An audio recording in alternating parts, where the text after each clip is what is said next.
स्वागत है आपका खबर कनेक्शन में। चुनाव आयोग ने बुधवार को राज्यसभा की 37 सीटों के लिए चुनाव कार्यक्रम की आधिकारिक घोषणा कर दी है। इन 37 सीटों में छत्तीसगढ़ की 2 सीटें भी शामिल है जो अप्रैल 2026 में रिक्त होने वाली है। आयोग द्वारा जारी कार्यक्रम के मुताबिक राज्यसभा चुनाव की प्रक्रिया चरणबद्ध तरीके से संपन्न होगी। सबसे पहले 26 फरवरी को नोटिफिकेशन जारी किए जाएंगे, जिसके बाद उम्मीदवार 5 मार्च तक अपने नामांकन पत्र जमा कर पाएंगे। इसके बाद 6 मार्च को नामांकन पत्रों की जांच होगी और उम्मीदवार 9 मार्च तक अपना नामांकन वापस ले सकते हैं। मतदान 16 मार्च को निर्धारित किया गया है, जो सुबह 9 बजे से शाम 4 बजे तक चलेगा। उसी दिन शाम 5 बजे से मतों की गिनती शुरू होगी और 20 मार्च तक पूरे चुनाव की प्रक्रिया संपन्न कर दी जाएगी। इस चुनाव का आयोजन विभिन्न राज्यों में राज्यसभा के सदस्यों के कार्यकाल पूर्ण होने के कारण किया जा रहा है। चुनाव आयोग ने यह भी स्पष्ट किया कि मतदान संबंधित राज्य विधानसभाओं में निर्धारित समय के मुताबिक ही होगा। राज्यसभा के इस चुनाव में विभिन्न राज्यों की सीटों का विवरण इस प्रकार है, जैसे कि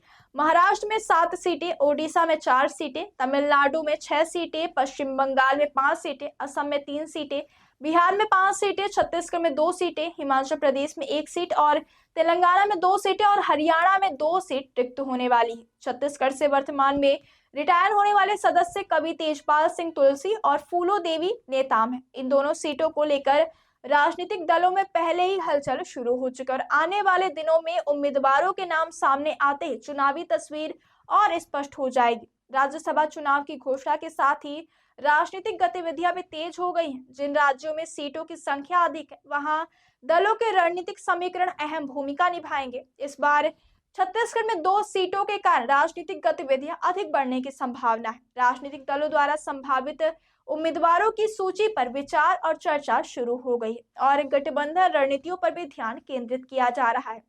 राज्यसभा चुनावों में मतदान प्रक्रिया और मतगणना के नियमों के पालन पर भी पूरी नजर रखी जाएगी। मतदान निश्चित दिन समय के मुताबिक सुबह 9 बजे से शाम 4 बजे तक चलेगा और शाम 5 बजे से मतों की गिनती शुरू हो जाएगी। चुनाव आयोग की घोषणा से स्पष्ट हो गया कि राज्यसभा चुनाव प्रक्रिया औपचारिक रूप से शुरू हो चुकी है और अब राजनीतिक दलों को अपनी तैयारियों को अंतिम रूप देना होगा। उम्मीदवारों के नामांकन, उनकी वैधता की जांच और नामांकन वापस लेने की प्रक्रिया के बाद ही वास्तविक चुनावी मुकाबले की तस्वीर सामने आएगी। इस चुनाव में विभिन्न राज्यों की सीटों की संख्या के आधार पर दलों की रणनीतियां और गठबंधन समीकरण तय होंगे। विशेष रूप से छत्तीसगढ़ में रिटायर होने वाले सदस्य तेजपाल सिंह तुलसी और फूलो देवी नेताम की सीटों को लेकर राजनीतिक सरगर्मी पहले से ही तेज हो चुकी है। चुनाव आयोग ने यह भी स्पष्ट किया कि मतदान संबंधित राज्य विधानसभाओं में निर्धारित समय के मुताबिक होगा और 16 मार्च को मतदान के साथ ही मतों की गिनती शुरू हो जाएगी।